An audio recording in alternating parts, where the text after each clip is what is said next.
اب 15ویں صدی میں ہم ہیں. اب ایک بات میں کہہ رہا ہوں اور وہ میری ذاتی رائے ہے، گمان اندازہ اس میں مجھ سے اختلاف کرنے کا ہر ایک کو حق ہے. میرے نزدیک 15ویں صدی ہجری اب مجدد کامل الامام المہدی سلسلہ تجدید خلافت کی آخری کڑی کے ظہور کا وقت ہے. اس میں مجھے ایک تو قرآن مجید سے اشارہ ملا ہے، اشارہ ہے، میں اسے تفسیر نہیں کہتا. میرے نزدیک قرآن مجید میں چند آیتیں سورہ مدثر کی اور چند آیتیں سورہ انشقاق کی بڑی عجیب ہے. سورہ مدثر کی آیات میں حضور کی آمد کا نقشہ کھینچا گیا ہے. کلا والقمر واللیل اذ ادبر والصبح اذا اسفر انہا لإحدى الكبر نذیرا للبشر لمن شاء منکم ان یتقدم او یتأخر. نہیں، قسم ہے چاند کی. کلا والقمر واللیل اذ ادبر، اور رات کی جبکہ وہ پیٹھ موڑ لے جانے لگے اور صبح کی جبکہ وہ روشن ہو جائے. حضور سے پہلے 600 برس ایسے گزرے ہیں دنیا میں کہ نبوت کا سورج نہیں تھا، بس چاند جیسے مستعار روشنی چاند کی ہوتی ہے تو سابقہ انبیاء کی مستعار روشنی تو کوئی دنیا میں تھی، دھندلی دھندلی جیسی چاند کی ہوتی ہے، لیکن وہ سورج نہیں تھا. لیکن اب وہ رات ختم ہو رہی ہے، واللیل اذ ادبر جا رہی ہے. محمد صلی اللہ علیہ وسلم کا سورج، یہ شمس نبوت و رسالت طلوع ہو گیا. والصبح اذا اسفر انہا لإحدى الكبر.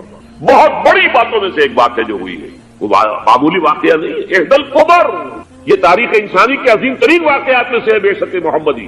نذیرا للبشر، پوری نوع انسانی کے لیے نذیر بن کر آئے. یہ تو ہے حضور کا معاملہ. لیکن اب جو معاملہ ہونا ہے دوبارہ، اس لیے کہ خلافت علی منہاج النبوت دوبارہ اب قائم ہوگی انشاءاللہ. حضور کے بعد میں آپ کو بتا چکا ہوں، خلافت راشدہ ختم ہونے کے بعد سے زوال زوال زوال زوال زوال زوال زوال زوال زوال، تھوڑا سا 2.5 سال کا 2 سال کا وقفہ آیا ہے حضرت عمر بن عبدالعزیز، ورنہ زوال زوال زوال زوال زوال. اگرچہ اس زوال کو 1000 سال لگے ہیں. یہ عمارت جو محمد نے بنائی تھی ایک دن میں نہیں گر گئی صلی اللہ علیہ وسلم. کھنڈر بتا رہے ہیں عمارت عظیم تھی. 1000 سال کے بعد پھر یورپ کے سیلاب نے آ کر اس کو گرایا ہے اور ختم کیا ہے. ورنہ 1000 سال تک سطوت و شوکت کے ساتھ امت مسلمہ تو موجود رہی ہے، چاہے اسلام جو ہے وہ حکومت کی سطح پر موجود نہیں تھا. بہرحال اب جو اس کا دور آیا ہے دوبارہ خلافت علی منہاج النبوہ کا دور، اس کا نقشہ سورہ انشقاق میں کھینچا گیا ہے. فلا اقسم بالشفق. اب دیکھیے سورج غروب ہو گیا. حضور کی بعثت کے وقت وہ سورج رسالت طلوع ہوا تھا، اب وہ سورج غروب ہو چکا ہے. سورج کے غروب ہونے کے بعد صرف روشنی رہ جاتی ہے شفق کی، سرخ سی، بس وہی باقی رہ گئی. باقی کیا رہ گیا؟ بدا الاسلام غریبا وسعود کما بدا فتوبى للغرباء. فلا اقسم بالشفق واللیل وما وسق. رات کی سی تاریکی ہے اور جو کچھ اس نے اپنے اندر جمع کر لیا ہے. والقمر اذا اتسق، اور قسم ہے چاند کی جب کہ وہ بھر جائے. پورا بھرتا ہے کتنے دنوں میں؟ 14 دن. اور 14 صدیوں کے بعد اب پہلی صدی کا جس نے کہ تجدید کامل کی عمر بن عبدالعزیز، 14 صدیوں کے بعد اب 15ویں صدی میں الامام المہدی کے ظہور کا وقت قریب. اب جو کچھ مجھے حضرت امام المہدی کے بارے میں کہنا ہے، دوبارہ اپنی بات کہہ رہا ہوں، یہ میرا ذاتی گمان ہے، اختلاف کیا جا سکتا ہے. میرا گمان یہ ہے کہ یہ اب جو مجدد آئیں گے وہ حضرت مہدی ہوں گے. پہلی بات تو یہ جان لیجئے کہ مہدی 2 ہیں، ایک شیعوں کے مہدی، ایک سنیوں کے مہدی. ان میں بڑا فرق ہے. شیعہ حضرات مہدی کو مانتے ہیں، وہ ان کے 12ویں امام ہیں. ان کے عقیدے کے مطابق انہیں پیدا ہونے کے فوراً بعد اس اندیشے سے کہ انہیں قتل کر دیا جائے گا ایک غار میں چھپا دیا گیا تھا. تقریباً 1200 برس سے وہ اس غار کے اندر ہیں. وہ روپوش ہیں، چھپے ہوئے ہیں، اسی لیے انہیں امام غائب کہا جاتا ہے. اور اب ان کا انتظار ہو رہا ہے، اس لیے انہیں امام منتظر بھی کہا جاتا ہے. اس لیے شیعوں کے دارالعلوم جو ہوتے ہیں دارالعلوم المنتظر، وہ اس لیے کہ ان کا انتظار کیا جا رہا ہے. تو یہ ہے اب وہ ان کا خیال ہے کہ آخری دور میں، آخری زمانے میں وہ ظاہر ہو جائیں گے، غار سے نکل آئیں گے. دیکھیے میں اس عقیدے کو اس بنا پر رد نہیں کرتا کہ یہ ناممکن ہے کہ کیسے کوئی شخص جو ہے 1200 برس تک کسی غار کے اندر زندہ رہ سکتا ہے. نہیں، میں سمجھتا ہوں ممکن ہے. 300 برس تک اصحاب کہف رہے کہ نہیں رہے؟ سوئے رہے. 300 ایئرس ہم مانتے ہیں. حضرت عیسیٰ اسی حیات عرضی کے ساتھ 2000 سال سے موجود ہیں آسمان پہ کہ نہیں؟ آپ کو معلوم ہے حضرت عزیر 100 برس تک مرنے کے بعد دوبارہ زندہ کر دیے گئے. فاماتہ اللہ 100 عام ثم بعثہ. تو ناممکنات میں سے کوئی سوال پیدا نہیں ہو. لیکن یہ کہ آیا کوئی امامت معصومہ کا تصور قرآن اور حدیث سے ہمیں ملتا ہے؟ پھر یہ کیا یہ موروثی امامت کہ حضرت علی کی نسل جو حضرت فاطمہ سے چلی ہے اسی میں یہ امامت ہوگی؟ اس کے لیے ہمارے پاس کوئی دلیل نہیں ہے، ہم اس کو تسلیم نہیں کرتے. ہم تو سمجھتے ہیں کہ معصومیت ختم ہو گئی محمد الرسول اللہ صلی اللہ علیہ وسلم پر. خاتم المعصومین ہے محمد الرسول اللہ. اب ان کے بعد تو اجتہاد ہے اور خلافت ہے. عام معاملات میں اجتہاد ہوگا، نظام خلافت کا ہوگا. تو ہمارے نزدیک جو میں جس مہدی کا نام لے رہا ہوں وہ مہدی ہے جو ایک مجدد ہوں گے، جیسے کہ مجددین کے نام میں نے آپ کو گنوائے ہیں، مجدد الفسانی ہو، شاہ ولی اللہ ہو، سید احمد بریلوی ہو، شیخ الہند ہو، ایک ہوں گے انسان پیدا ہوں گے انسانوں کی طرح عام طور پر اپنی عمر کو پختگی کو پہنچیں گے، پھر وہ سامنے آئیں گے منظر پر، پھر وہ کام کریں گے، قیادت کریں گے، عرب میں ان کا ظہور ہوگا۔ دوسری بات یہ نوٹ کر لیجئے حضرت مہدی کے بارے میں، ہمارے ہاں احادیث کے جو مجموعے ہیں، وہ جو ٹاپ کے 2 مجموعے ہیں، ان میں کہیں حضرت مہدی کا ذکر نہیں ہے، نہ صحیح بخاری میں نہ صحیح مسلم، لیکن ہم اسے نظر انداز نہیں کر سکتے کہ صحائح ستہ کی بقیہ 4 کتابوں کے اندر موجود ہے، لہذا نظر انداز نہیں کر سکتے، اگنور کرنا ممکن نہیں ہے۔ اب اس میں میں چاہتا ہوں کہ کچھ حدیثیں آپ کو میں سناؤں جن میں حضرت مہدی کا تذکرہ کیا گیا ہے۔ پہلی ہے وعن عبداللہ ابن مسعود قال قال رسول اللہ صلی اللہ علیہ وسلم، حضرت عبداللہ ابن مسعود سے روایت ہے، وہ فرماتے ہیں کہ حضور نے ارشاد فرمایا لا تذهب الدنيا حتى يملك العرب رجل من اہل بیتی، یہ دنیا ختم نہیں ہوگی جب تک کہ عرب پر میرے اہل بیت میں سے ایک شخص کی حکومت قائم نہ ہو۔ اور آپ کو معلوم ہے کہ آج تک عرب پر حضور کے اہل بیت کی کوئی حکومت قائم نہیں ہوئی، اور جب قائم ہوئی بھی تھی حضرت علی کو اگر شمار کیا جائے، اس لیے کہ حضور نے وہ جو مشہور واقعہ ہے کہ ایک چادر میں لے لیا تھا حضرت علی کو اور حضرت فاطمہ اور حضرت حسنین کو، اللہم ہؤلاء اہل بیتی، اے اللہ یہ بھی میرے اہل بیت ہیں، تو حضرت علی کی بھی حکومت منعقد نہیں ہوئی، پورے عالم اسلام پر ان کی حکومت نہیں تھی، اس لیے کہ شام اور مصر دونوں صوبے جو ہیں انہوں نے ان کی اطاعت قبول نہیں کی، اس حوالے سے یہ معاملہ ابھی ہونا ہے۔ لا تذهب الدنيا حتى يملك العرب رجل من اہل بیتی یواطئ اسمہ اسمی، اس کا نام وہی ہوگا جو میرا نام ہے، یعنی محمد صلی اللہ علیہ وسلم، اور ان کا نام بھی مہدی کا نام بھی محمد ہو، مہدی تو ان کا لقب ہے، یہ ترمذی میں بھی ہے، ابو داؤد میں بھی ہے، سنن ابی داؤد جامع ترمذی، بلکہ ابو داؤد میں ایک اور روایت ہے، قال حضور نے فرمایا لو لم يبقى من الدنيا الا يوم، اگر دنیا کی زندگی میں سے کچھ بھی نہ بچے سوائے ایک دن کے، لطول اللہ تعالی ذلك اليوم، تو اللہ تعالیٰ اس دن کو لمبا کر دے گا، حتى يبعث فيه رجلا مني، یہاں تک کہ میرے خاندان میں سے ایک شخص کو اٹھائے گا، من اہل بیتی، میرے اہل بیت میں سے، یواطئ اسمہ اسمی و اسم ابی ہے اسم ابی، جس کا نام میرے نام پر ہوگا، جس کے والد کا نام میرے والد کے نام پر ہوگا، محمد ابن عبداللہ ان کا نام ہوگا، اور وہ یملأ الارض قسطا وعدلا کما ملئت ظلما وجورا، وہ سرزمین عرب کو عدل اور انصاف سے اسی طرح بھر دیں گے جیسے کہ وہ ظلم اور زیادتی سے بھر چکی ہو۔ دوسری روایت ہے حضرت ابو سعید خدری رضی اللہ تعالیٰ عنہ سے، حضور نے فرمایا المہدی منی اجل الجبہۃ اقنى الانف یملأ الارض قسطا وعدلا کما ملئت ظلما وجورا یملک 7 سنین، رواہ داؤد، کہ مہدی مجھ میں سے ہوں گے بڑی روشن پیشانی والے اور بڑی کھڑی ناک والے، وہ زمین کو بھر دیں گے انصاف سے اور عدل سے جیسے کہ وہ ظلم سے بھری ہوئی ہوگی، اور وہ 7 برس تک حکومت کرے گے۔ عرب میں خالص خلافت علی منہاج النبوہ کا نظام حضرت مہدی کے ہاتھوں قائم ہوگا اور 7 برس تک قائم رہے گا عرب کے اندر، اس کا اگلا مرحلہ میں بعد میں بیان کروں۔ تیسری روایت، اور اس کو میں اس لیے خاص طور پر سنا رہا ہوں کہ اس میں وہی الفاظ آئے ہیں جو میں نے ابتدا میں حدیث آپ کو سنائی تھی، اس کے الفاظ ہیں۔ عن ابی سعید قال ذکر رسول اللہ صلی اللہ علیہ وسلم بلاء یصیب هذه الامہ حتی لا یجد الرجل ملجا یلجا الیہ من الظلم، حضور نے ذکر فرمایا ایک دور ایسا آئے گا انتہائی ابتلا اور آزمائش اور مصائب کا کہ کسی شخص کو کوئی سر چھپانے کی جگہ نہیں ملے گی اس ظلم سے اپنے آپ کو بچانے کے لیے۔ فَيَبْعَثُ اللَّهُ رَجُلًا مِنْ عِتْرَتِي وَأَهْلِ بَيْتِي، تو پھر اللہ میرے خاندان میں سے میرے اہل بیت میں سے اٹھائے گا ایک شخص کو، فَيَمْلَأُ بِهِ الْأَرْضَ قِسْطًا وَعَدْلًا، اور اس کے ذریعے سے اللہ تعالیٰ زمین کو عدل و قسط سے بھر دے گا۔ يَرْضَى عَنْهُ سَاكِنُ السَّمَاءِ، یہ وہی الفاظ آ گئے اب، اس سے پھر راضی ہو جائیں گے آسمانوں میں رہنے والے بھی، وساکن الارض، اور زمین میں رہنے والے بھی۔ لا تدع السماء من قطرها شيئا الا صبت، آسمان اپنا ایک قطرہ بھی نہیں روکے گا مگر یہ کہ اس کو زمین کے اوپر نثار کر دے گا، بارش کی شکل میں گرا دے گا۔ ولا تدع الارض من نباتها شيئا الا اخرجت، اور زمین اپنی پیداوار میں سے کوئی شے نہیں چھپائے گی، نہیں روکے گی مگر کچھ کو ظاہر کرے گی۔ یا یہ کہ دنیا میں اقتدار کہ کسی مسند پر انسان بیٹھا ہے، یا یہ کہ کوئی اس کے ہاتھ میں اختیار نہیں، کہ تمام جو حالات انسان پر طاری ہوتے ہیں ان کے جواب میں جو طرز عمل فکری اعتبار سے اور عملاً انسان اختیار کرتا ہے اس کے 4 درجے۔ پہلا درجہ ہے انتہائی گمراہی، ضل ضلالا بعیدا، وہ کیا ہے؟ اگر عزت ہوئی، نعمتیں ملی، فلاں دیوی یا دیوتا کی نگاہ کرم ہے، اس کی کرپا سے یہ ہو گیا، اور اگر کوئی تکلیف آ گئی، مصیبت آ گئی، معلوم ہوتا ہے کہ فلاں دیوی یا دیوتا ہم سے ناراض ہو گئے، یہ کالی دیوی کی طرف سے کوئی مصیبت آ گئی ہے، یا یہ کہ یہ لکشمی دیوی کی نگاہ کرم ہے کہ ہمیں دولت مل گئی ہے۔ یہ تو ہے شرک۔ شرک ہونے کے اعتبار سے یہ ہے ضل ضلالا بعیدا، انتہائی پستی۔ اس پستی سے اوپر آئیں گے تو توحید کی پہلی منزل ہے۔ عزت بھی اللہ نے دی، اگر کوئی تنگی آ گئی، فقر، تکلیف، کوئی ذلت، رسوائی، یہ بھی اللہ کی طرف سے۔ ایک اعتبار سے تو انسان ہدایت پر آ گیا، بڑی گہرائی تھی اس گندگی کی اور اس خباثت کی جو شرک جس کا نام ہے، اس سے انسان نکل آیا، نجاست سے۔ توحید تو ہے لیکن ابھی اس میں اس کی گمراہی کا ایک منظر، یہ لکیریں جو کھینچی گئی ہیں، یہ ایک ملت اسلامیہ کو جو قومیتوں میں تقسیم کیا گیا، پھر نعرے لگوائے گئے المصر للمصریین الشام للشامیین۔ اب شامی ایک علیحدہ قوم ہو چکے ہیں، مصری ایک علیحدہ قوم ہو چکے ہیں، عراقی ایک علیحدہ قوم ہو چکے ہیں۔ یہ ساری تقسیمیں استعمار کی پیدا کرنا ہے، اس کا کوئی تعلق اسلام کے ساتھ نہیں۔ اب ضرورت تو اس بات کی تھی کہ استعمار کے پنجے جب یہاں سے کچھ ہٹے، دوسری جنگ عظیم کے بعد ایک دور آیا، امریکہ ابھرا ہے دنیا کی عالمی سطح پر سیاست میں، اس کے ہاں کچھ آزادی کے تصورات تھے، اس نے بھی سپورٹ کیا۔ برطانیہ کمزور ہو چکا تھا، وہ اتنے بڑے علاقے کو ہولڈ نہیں کر سکتا تھا۔ ہندوستان بھی آزاد ہوا، پھر یہ کہ اور دوسرے علاقوں سے بھی اس کو پسپائی اختیار کرنی پڑی۔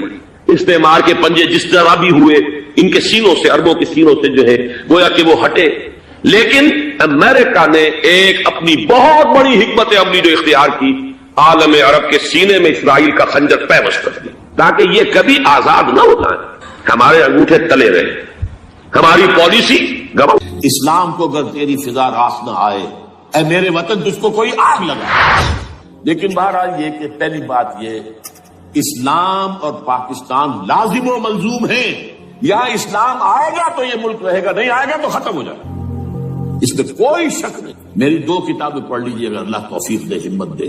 اسلام اور پاکستان، یہ سن 67-68 کی تحریر ہے۔ جینیسس آف پاکستان کیا تھا، how Pakistan came into existence. پھر یہ کہ میں نے استحکام پاکستان کے نام سے سن 85 کے اندر کتاب لکھی، یہ دونوں کتابیں پڑھی ہیں۔ پاکستان کا کوئی جواز نہیں اگر یہاں اسلام نہ، اور واقعی ہم جواز کھو چکے ہیں، تو اللہ تعالیٰ ہمیں مہلت دے رہا ہے۔ لیکن اب یہ سمجھ لیجیے، یہ اللہ تعالیٰ کی ایک خاص مہلت ہے، اور شاید آخری یہاں اسلامائزیشن نہ ہوا تو یہ ملک نہیں رہے گا۔ میں یہاں آپ کو ایک شعر سنا دوں، ہے تو ایک ایسی شخصیت کا جو کچھ کنٹروورشل بھی ہو گئی، بعد میں بدنام بھی ہو گئی۔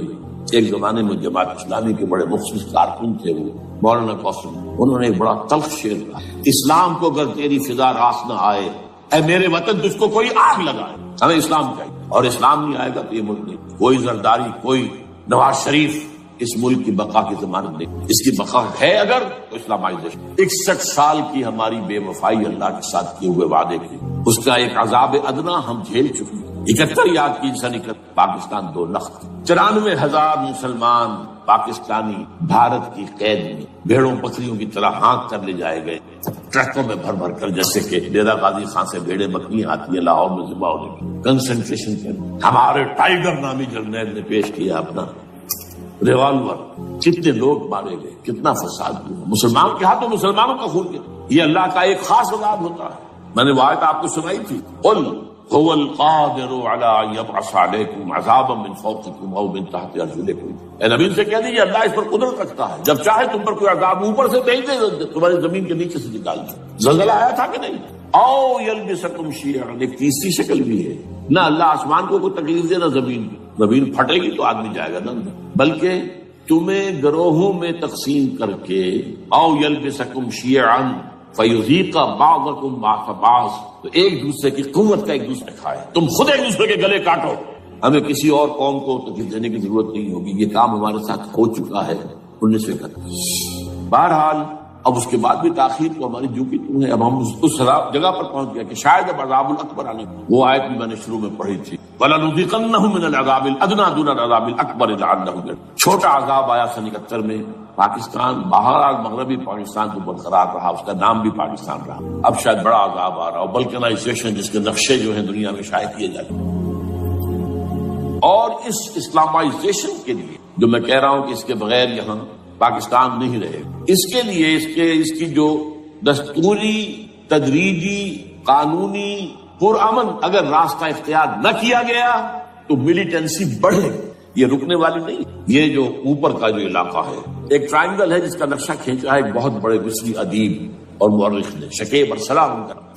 انہوں نے کہا ہے کہ یہ پامیر سقا مرتفع جو ہے، پامیر جسے روف آف دی ورلڈ کہا، اس سے پہاڑوں کے سلسلے نکل، کوئی چین کی طرف چلا گیا، کوئی تبت کی طرف چلا گیا، جو قراقطر نظر آ گیا پاکستان کی طرف، ہمالیہ آ گیا پاکستان انڈیا کی طرف، ادھر ہندو کش چلا گیا افغانستان میں. یہ سب جیسے کہ ایک جو پہیا ہوتا ہے اس کے جو لگے ہوتے ہیں اسپوکس جنہیں کہتے ہیں. اس نے کہا کہ ایک طرف ہمالیہ اور ایک طرف ہندو کش، اس کے درمیان میں جو قوم رہتی ہے، اب نوٹ کر لیجیے، یہ ہمالیہ کا اینڈ جو ہے مغربی، وہ کیا ہے، یہ نتیا گلی وغیرہ اسی کا حصہ ہے. اس کے بعد ختم، دریا سندھ بہ رہا ہے لیکن اوپر جا کر وہ ٹرن دیتا ہے رائٹ کو، تو پھر اب وہ قراقرم اور ہمالیہ کے درمیان جاتا ہے، یہاں تک کہ انڈیا سے جو اس کا داخلے کا راستہ آ جاتا ہے. لیکن یہ جو ہے یہ درمیانی راستہ، یہ اصل میں ہندو کش ادھر اور ہمالیہ ادھر، اس کے درمیان جو قوم آباد ہے. اور اس ٹرائنگل کا بیس ہے مالاکنڈ کا پہاڑ، مالاکنڈ، ہمالیہ، ہندو کش. اس ٹرائنگل میں جو قوم آباد ہے، شکیب ارسلان کہتا ہے اگر پوری دنیا میں اسلام کی نبضیں ڈوب جائیں تب بھی یہاں کے لوگوں میں اسلام کی نبض. یہ وہ علاقہ جہاں سے پاکستان کے طالبان کا آباد، جہاں سے پرامن تحریک چلی تھی، اس کا راستہ روک دیا گیا. اب وہ شدت پسندی پر آ گئے، اور یہ شدت پسندی بڑھے گی اگر آپ نے تشدد سے ہو، اگر امریکہ کے چمچے بنے رہے، اگر امریکی ایجنڈے ہی کو پورا کرتے رہے اور اپنے لوگوں کو مارتے رہے. تو جواب میں گریک چراغ حقیقت کو گل کیا تم نے، تو موج دودھ سے صد آفتاب. یہ اب جو آ رہے ہیں کہاں سے آ رہے ہیں آپ کے خودکش حملہ آور؟ یہ وہی ان لوگوں کے رشتے دار ہیں جو امریکی بمبارڈمنٹ میں مارے گئے. کتنے ہیں جن کے بچے ختم، بیٹے مر گئے. یہ جو ہمارے ہاں ایک کمانڈوز کے کیمپ کے اوپر جو حملہ ہوا تھا اور خودکش بمبار، جس سے کہ شاید 18-19 بہترین آپ کے کمانڈوز ختم ہوئے تھے، وہ کون تھا؟ وہ خود کمانڈو تھا. اندر کوئی اور تو جا ہی نہیں سکتا تھا، یہ کمانڈوز کا کیمپ تھا اور اس کے میس میں لوگ کوئی جا سکے.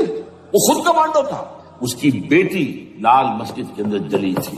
اب آپ اندازہ کیجئے کہ اس کے دل میں جو کھول رہا تھا اس نے اس کو ٹھنڈا کیا خود جان دے کر. کوئی جان دی. ادھر باجوڑ میں حملہ ہوا تھا، ادھر جو ہماری ملٹری پریڈ کے اوپر حملہ ہوا. تو یہ بات رکے گی نہیں. اور یہ ظاہر بات ہے کہ اب شمال سے لے کر نیچے تک کی بات ہے. وہاں پر بھی میں نے شروع بھی کہا تھا یہ خطرہ حقیقی ہے، غیر حقیقی نہیں ہے، واہمی اور خیالی نہیں. اس لیے کہ اب جو اس علاقے سے جا رہے ہیں ہجرت کر کے کراچی، وہی ان کی جگہ ہے، وہیں پر ان کے رشتہ دار ہیں، محسود ہیں، وزیر فلاں ہے، یہ ہے وہ ہے، وہاں وہ جا رہے ہیں. اور وہاں پر بھی ظاہر بات ہے کہ جو کچھ ہو رہا ہے افغانستان میں اور جو کچھ ہو رہا ہے شمال سرحدی صوبے میں، اس کا ایک تسلسل ہوگا. میں یہاں یہ عرض کر دوں آپ سے کہ تقریباً 4 سال قبل، بلکہ 4.5 سال، میں انتہائی مایوسی کو پہنچوں کہ پاکستان کا وجود باقی رہے گا. میں نے یہی تقریر کی ہے 29 فروری سن 2004. اس لیے پاکستان جواز کھو چکا. یہ اسلام کے نام پر تھا، ویئر اسلام. جو اسلام یہاں وہ تو بھارت میں بھی ہے، وہ تو امریکہ میں بھی ہے. وہ کہاں ہے اسلام کا سیاسی نظام، اسلام کا تعزیراتی نظام، اسلام کا کرمنل لا، اسلام کا سول لا، اسلام کے فیملی لاز کہاں بنائے تھے اس شخص نے جو فیلڈ مارشل بنا تھا، خود ساختہ، جو اس نے قوانین بنائے تھے. تمام علماء نے کہا تھا، تمام مکتبہ فکر کے غلط ہے. تحریک کوئی نہیں اٹھائی، یہ ان کی غلطی تھی، کوتاہی تھی. جمہوریت کی تحریک میں شامل ہو گئے، اس پر کوئی تحریک نہیں. بہرحال وہ نظام کہاں ہے؟ وہ نظام تو قائم نہیں کیا. اس حوالے سے یہ اپنا جواز کھو چکا. دو ریشنل ہے، ریزون دیت جسے کہتے ہیں فرینچ کے اندر، ریزون دیت کسی چیز کی ریزن، ریشنل آف ایگزسٹنس. اس کے بعد یہ کہ پچھلے سال سے کچھ مایوسی میں number 1 chief justice of Pakistan Iftikhar Muhammad Chaudhry کے اندر ہمت اللہ نے گیر وہ کھڑا ہو. جرنیلوں کے جم گھٹے کے اندر ایک سویلین آدمی جو ہے جس طرح کا مرغوب ہو سکتا ہے آپ اس کا اندازہ کریں. اور اس کے بعد اسپونٹینیس موومنٹ کو کلا انہوبی شے سوچ نہیں سکتے. یہ موومنٹ جو ہے یہ کوئی اسٹریٹ ارچنس کی چلائی ہوئی نہیں، یہ ہمارے ہاں کے گاموں ماجوں کی نہیں، بلکہ یہ تو پڑھے لکھے لوگ، وکیل، کالے کوٹ، کالی ٹائیاں، پینٹ، یہ جو سختیاں جھیلی ہیں. ابھی تک وہ تحریک چل رہی ہے. اگر سے ظاہر بات ہے وقت گزرنے کے ساتھ ساتھ اس کی وہ تیزی اور تندی میں تو کبھی آئی اور حکومت کو موقع ملا ان کے اندر کوئی رفت پیدا کرنا. لیکن بہرحال ان دونوں چیزوں سے میری مایوسی. اب دوسری بات وہ تھی 18 فروری کے الیکشن کا پرامن طور پر. میں یہ سمجھتا تھا کہ جو اس کے اندر دخل اندازی ہے، ریگنگ ہو ہی ہوئے. کیسے ممکن ہے پاکستان میں الیکشن ہو اور ریگنگ نہ ہو؟ پھر تحریک چلے ہی چلے، کیونکہ تحریک تو چل رہی ہے پہلے سے، صرف اس کے اوپر تیل اور ڈالنا ہے. اور پھر بدامنی ہو ہی ہو، اور پھر دونوں طرف گدھ بیٹھے ہوئے. The NATO forces in the west, Indian forces they will march into Pakistan. اور پاکستان کے ایٹمی دانت توڑ کر Pakistan will be put at the mercy of India, Bharat. Now do whatever you like. Condoleezza Rice کا میں آپ کو بیان سنا چکا ہوں. پاکستان کے مستقبل کا فیصلہ امریکہ اور بھارت بھی کرے۔ بہرحال اب تیسری جو امید ہوئی ہے کہ کل پرسوں میں جو کولیشن جو ہے یہ ناکام ہوتی نظر آ رہی ہے، لیکن یہ کہ صدر کے مواخذے پر یا صدر کے خلاف جو ایک کارروائی ہو رہی، اللہ کرے کہ وہ بھی ہو جائے، یا اس سے بھی بہتر ہے کہ وہ خود ہی استعفیٰ دے کر دفع ہو جائے۔ بہرحال یہ کہ اس سے بھی ایک پہلو جو ہے پیدا ہوتا ہے۔ اب یہاں اسلامائزیشن کا پرامن، تدریجی اور اسلام اور دستوری اور قانونی طریقہ کیا ہے؟ وہ طریقہ کیا ہے؟ 1949 اور 50 میں جو عمل شروع ہوا تھا، جو اس کے بعد سے آج تک جو ہے ختم ہو گیا، اس کو اصل دور شروع، دوڑ پیچھے کی طرف گردش ایام۔ 49 میں کیا ہوا تھا؟ قرارداد مقاصد۔ وہ گویا کہ پاکستان میں نظام خلافت کی جڑ تھی جو رکھ دی گئی تھی کہ sovereignty belongs to Allah and whatever authority we have it's a sacred امانت۔ یہ تو اصل استعمال کی جائے گی یہ قوت کتاب و سنت کے دائرے کے اندر۔ this is خلافہ، in essence it is خلافہ۔ خلافت کی بنیاد رکھی گئی۔ اس سے پہلے 48 میں سن 47 کی ایک تقریر کی وجہ سے جو غلط فہمی پیدا ہوئی تھی قائد اعظم کی 11 اگست کی، اس کا انہوں نے کراچی کی ہائی کورٹ بار ایسوسی میں جا کے کہہ دیا تھا۔ کچھ لوگ شرارت کے ساتھ یہ پروپیگنڈا کر رہے ہیں کہ پاکستان میں دستور شریعت پر مبنی نہیں ہوگا، یہ فتنہ ہے، غلط کہہ رہے ہیں، نصیحت نہیں تھی۔ اب یہ دوسری بات ہے کہ اندھوں کے اندھے جو ہیں وہ اس 11 اگست کی تقریر کو لیے پھرتے ہیں، اس کے ایک جملے کو، اور یہ اتنی کھلی بات جو کی شریعت کا لفظ، شریعت پاکستان کا دستور جو سمجھتا ہے کہ شریعت پر نہیں مبنی ہوگا وہ غلط کہتا ہے، وہ شریر ہے، شرارت پیدا کر رہا ہے۔ یہ قائد اعظم کا الفاظ۔ بہرحال اس کے بعد ایک عمل کیا ہوا تھا سن 50 میں، یہاں کے سیکولر عناصر نے ایک بڑا شور مچایا، کس کا اسلام لاؤ گے؟ شیعہ کا، سنی کا، دیوبندی کا، بریلوی کا، وہابی کا، کس کا اسلام؟ اللہ تعالیٰ غریق رحمت کرے ان بزرگوں کو۔ پاکستان کے تمام مذہبی مکاتب فکر کی ٹاپ کی قیادت جمع ہو گئی کرا، شیعہ، اہل حدیث بھی، بریلوی بھی، دیوبندی بھی، 31 علماء، جماعت اسلامی بھی، مولانا مودودی بھی اس میں، انہوں نے 22 پرنسپلز ایگریڈ اپون، دستور بنانے کے لیے 22 پرنسپلز ہیں، حاضر بناؤ دستور۔ اب کوئی دلیل نہیں، تمام مکاتب فکر۔ بعد میں ہوا کیا ہے، اس میں کس کا کتنا رول ہے، یہ بڑی درد بھری داستان ہے، میں اس وجہ کو چھیڑنا نہیں چاہتا۔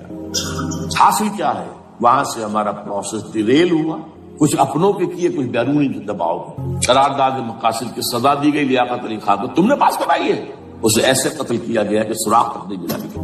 یہ ایسے تو نہیں ہوتا، اس کے پیچھے بڑے بڑے کریکٹر، بڑے بڑے کریکٹر۔ اب اس کے بعد وہ عمل کیسے شروع ہو؟ ضیاء الحق نے جو ایک ادارہ قائم کیا تھا فیڈرل شریعت کورٹ، اصولی اعتبار سے بہترین قدم ہے۔ وہ کیا تھا؟ یہ شریعت کورٹ ہے، اس میں کوئی شخص لائے پیٹیشن کہ پاکستان کا فلاں قانون جو ہے میں ثابت کرتا ہوں کتاب و سنت کے منافی ہے، یا کورٹ سو موٹے لے لے کسی بھی معاملے کو، ایگزسٹنگ جو قوانین ہیں ان کا جائزہ لے کہ اس میں یہ پورا قانون یا اس کی یہ شک جو ہے یہ خلاف شک، اس پر آرگومنٹ دونوں طرف کے دلائل ہوں، علماء بھی آئیں، وکلاء بھی آئیں، بحث کریں۔ شریعت کورٹ کا تو میدان ہوتا کھلا، بالآخر اگر کورٹ فیصلہ دے دے کہ ہاں یہ ایگزسٹنگ قانون یا جو قانون قابل زیر غور ہے بننے جا رہا ہے یہ خلاف شریعت ہے یا جزوًا شریعت کے خلاف ہے، تو وہ اسے کینسل کر دے گا اور کہہ دے گی کورٹ کہ اگر یہ مرکزی معاملہ ہے تو مرکزی حکومت، صوبائی معاملہ تو صوبائی حکومت اتنی مدت میں 3، 4، 6 مہینے اندر اس کی آلٹرنیٹ لیجسلیشن کر لے، جیسے ہی مہلت ختم ہوگی یہ قانون ڈیفنکٹ ہو جائے۔ اصولی اعتبار سے اس سے زیادہ صحیح اسکیم کوئی نہیں سوچ سکتا، آج بھی میں قائل ہوں، لیکن یہ بدبختی تھی اس شخص یا اس کو بالکل غیر مؤثر کر دیا۔ 2 ہتھکڑیاں پہنا دی، 2 بیڑیاں۔ کانسٹیٹیوشن آف پاکستان آپ کے دائرے کار سے خارج ہے، یہ سیکریٹ کاؤ ہے، ہاتھ نہ لگانا۔ جو جوڈیشل پروسیجرل لاز ہے، ضابطہ دیوانی، ضابطہ فوجداری، یہ بھی تمہارے دائرے سے خارج ہے۔ مالی معاملات 10 سال تک خارج، اور فیملی لاز مستقل خارج۔ انا للہ و انا۔ اب کرنے کا کام کیا ہے؟ نمبر 1، فیڈرل شریعت کورٹ کے دائرے پر جو تحدیدات ہیں، لمیٹیشن سے ختم کی جائے یکسر۔ نمبر 2، اس کا سٹیٹس کم سے کم ہائی کورٹ کے درجے کا ہو۔ نمبر 3، اس میں جید علماء کو لا کر بٹھایا جائے، ان کی میجورٹی ہونی چاہیے، وکلاء بھی ہوں، جدید تعلیم کے، جدید قانون کے جاننے والے، لیکن علماء بھی ہوں۔ اگر آپ جید علماء کو لے آئیں گے تو پھر وہ جو عام مولوی ہے بیچارہ، وہ جو پوری طرح نیم خواندہ ہے یا نیم تعلیم یافتہ ہے، یا ہمارا عام آدمی ہے جو طالبان کے انداز کے اندر وہ شدت پسندی پر آ گیا ہے، اسے یہ اندازہ نہیں ہے کہ دین میں اہمیت کیا، کس شے کی اول ہے، پھر دوسری کون سی، ثانی شے کون سی ہے۔ اب اس کے بجائے علماء، جدید علماء، تمام جو ہے مسالک کے علماء اس میں شامل۔ اس کے فیصلوں پر نظر ثانی کا کھلا موقع ہو چاہیے. ایک دفعہ عدالت فیصلہ کر دے، نظر ثانی کا موقع ہو، اور کسی شہری کی طرف سے پیٹیشن آئے یا سو موٹو، وہ جائزہ لے اور ایک ایک کر کے قوانین جو ہے غلط ختم. ان کی جگہ پر لیجسلیشن پارلیمنٹ کی یا صوبائی اسمبلی کرے گی. کورٹ کا کام لیجسلیشن نہیں ہے. وہ یہ کہہ سکتا ہے کہ یہ بھائی یہ معاملہ جو ہے شریعت سے تجاوز کر گیا، یا فلاں جو قانون تم بنانے چلے اس کی یہ جو ہے شریعت کے خلاف ہے، بس فیصلہ یہ دے گی. ظاہر بات ہے لیجسلیشن اس کا کام نہیں. لیجسلیشن جو کرے گی آپ کی نیشنل اسمبلی کرے گی، آپ کی صوبائی اسمبلی کرے گی، لیکن وہ اس کا متبادل قانون لے آئے اور پہلا قانون ختم ہو جائے. اچھا، اس عرصے کے دوران جو کونسل آف اسلامک آئیڈیالوجی پر ارب روپیہ خرچ ہوا ہے، اس کی رپورٹوں کے انبار لگ گئے، کسی ایک سفارش کو بھی آج تک پارلیمنٹ میں پیش نہیں کیا گیا. اور اس میں جید علماء رہے اور تمام مکاتب فکر کے علماء رہے. ان کی رپورٹوں کو رفتہ رفتہ پارلیمنٹ کے سامنے لایا جائے اور ان کے ذریعے سے نئی قانون سازی کی جائے. اگر آپ یہ قانونی دستوری راستہ کھول دیں گے اور تجدیداً اس طریقے سے Islamization of laws of Pakistan ہو جائے تو ظاہر بات ہے کہ پھر جو دہشت گرد ہیں، دہشت پسند ہیں، جن کو آپ خطرہ کہہ رہے ہیں، خطرہ طالبان آنند، طالبان آ رہے ہیں، اب ڈرو اور بچو اور مقابلے کی تیاری کرو اور اسلحہ تیار کرو، اگر یہ کام کریں گے تو پھر ظاہر بات ہے کہ وہ تو فساد ہوگا. اور فساد کا نتیجہ کیا نکلے وہ اللہ ہی بہتر. لیکن یہ پروسیس جو میں نے بیان کیا ہے، اگر اس پر عمل ہو جائے تو یہ وہ پروسیس ہے جسے جنرل حمید گل نے کہا تھا کہ اگر ایسا ہو جائے تو یہ سافٹ ریولوشن ہو، بغیر تشدد کے، بغیر کسی اور کے. اگر نیت ٹھیک ہے اور اگر یہ واقعی جیسے قائم علی شاہ نے سمجھ لیا ہے اور جیسے کہ ذوالفقار مرزا نے سمجھ لیا ہے، اسلامائزیشن، اگر اس کو سب سمجھ لے، زرداری بھی سمجھ لے اور نواز شریف بھی سمجھ لے اور سب سمجھ لے، تو ظاہر بات ہے کہ پھر کسی توڑ پھوڑ کے بغیر، کسی اور بدامنی کے بغیر، کسی تشدد کے بغیر اسلامائزیشن یہاں ہو جائے تو سب کے دل خوش ہو جائیں گے اور یہ سارا جو بھی تشدد ہے، یہ دہشت گردی ہے، اس کے راستے بند ہو جائے.